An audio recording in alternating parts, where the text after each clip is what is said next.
you're working on your work and career readiness unit and preparing for your job interviews and kind of going through the steps of how you get a job. So we have some special guests that are actually going to talk to you about what your employers may be looking for when you're interviewing. So first, would you guys just introduce yourselves? Start with you. Sure. My name is Wyatt. I'm a geologist and mine planner. I work with Danny and Jimmy, and we do mining for asphalt and concrete. I work same location. I'm in internal audit, which is kind of an accounting track, but a little different. So my name's Jimmy Patton. I'm the Chief Financial Officer for the company that we work for. So I'm responsible for all the money that comes in and out of our organization.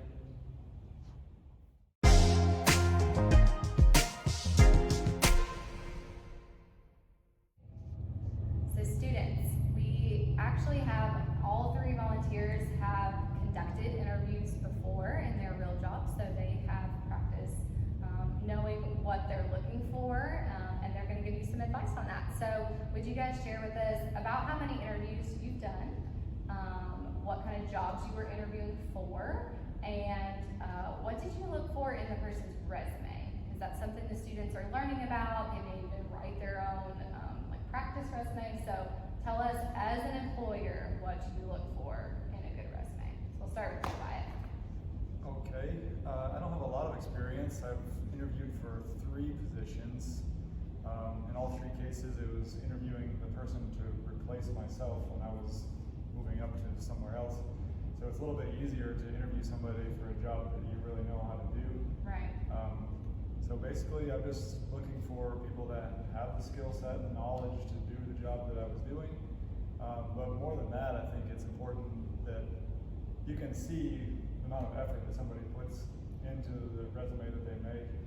As soon as you see something that looks like it was thrown together quickly and they don't care, like, it's gone. Right. You really got to be able to show that you're willing to spend the time to get this job and not just like throw a resume at it and hope. Yeah, absolutely. What about you, Danny? I've probably done 10 to 15 interviews. I haven't done any interviews until I've been in the position that I'm in now. I'm a senior internal auditor. I've interviewed for staff and interns below me. Kind of on the same track as Wyatt. I want to look for accuracy. My job requires a lot of attention to detail. So making sure there's no typos, that it's organized well, making sure that your educational background and your interests kind of line up with what I do. While we do take applicants from a variety of different educational backgrounds, not only accountancy, you can be in finance, we even hired people with economics backgrounds, more business focused. So mostly accuracy. I personally like to see something a little more interesting, so something you like to do in your personal time, whether that's a volunteering activity or something extracurricular. That always catches my eye. Great. What about you, Jimmy? So I've probably conducted or participated in over 100 interviews throughout my career. I actually interviewed Danny when she joined our organization several years ago. And being in my role, I've interviewed all types of people from entry-level accountants to higher-level managers that come in and manage part of our businesses. So what do I look for in a resume? I mean, not to repeat some of what Wyatt and Danny have said, but education and experience are obviously critical to any job. We're always looking for people that show commitment and are not jumping around from job to job. Right. Sometimes early in your career, it's useful because you don't know exactly what you want to do. So sometimes you have to try some different things to get the right fit, but you obviously don't want to be doing it every 6 months or so. I think the hobbies and the interests always give a good idea of what the person has an interest in. You can sometimes get fit for the kind of jobs that they would like to do, and it helps you assess or determine whether or not they'd be right for the job. Great. That's some really great advice, students. I hope you consider that when you are practicing your resume and when you're writing a resume for your future.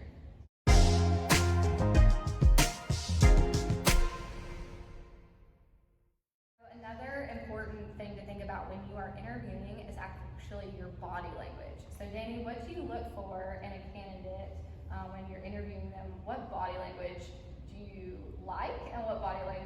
are you turned off by?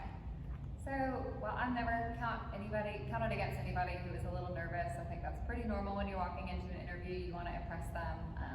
You definitely want to look for the strong handshake and the eye contact that everyone always coaches you on for interviews. Making sure that you can communicate clearly. You're not kind of slouched over. You sit up straight, appear confident, and Yes. What's something that you'd be like, oh, that's not a good thing?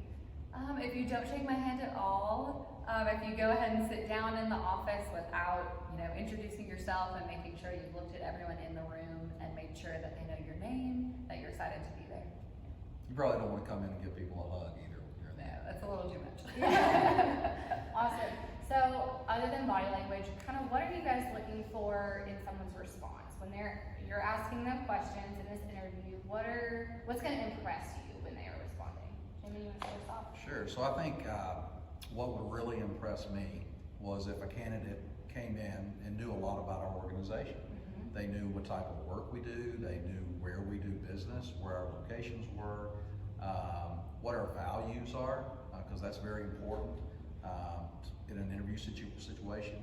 You as a potential employee want to make sure that you have a good fit with the employer, and those values are very important. And we as an organization take great pride, like in our website that's available for anybody. So that's a very good starting point for any potential candidate to go and do some research on the organization that they're interviewing for. That's very good advice. What about you, Wyatt? Anything you're specifically looking for? Yeah, I'm gonna tack on to what Jimmy said. Just if somebody really knows and understands why they applied for the job and why they want to work for the company, that's hugely important. I do a lot of technical work, so you really need somebody. You need to see that the person has a strong technical background. So when you ask questions, technical questions, you need to see that they have experience with those issues and really can shed some light on it. If you can see that they're confused or don't know the terminology or not really sure what the question is about and just don't have the experience that you need. Right. So you really have to know the material before you go in the interview as well. Yeah, you want to make sure that they're qualified. So I think a big thing with the students knowing, looking at the job description and really knowing what kind of job you're applying for is kind of important on the front end. Anything else you'd like to add about what you're looking for? Or?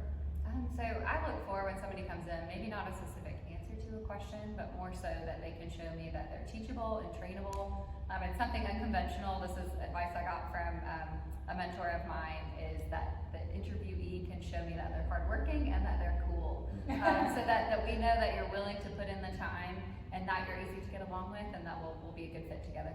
Yeah, that's another great point. Sometimes interviewers aren't just looking for, can you do the exact job, but are you going to fit in with the team and the culture of that? So it's really important to show your personality and just kind of stay true to who you are. So.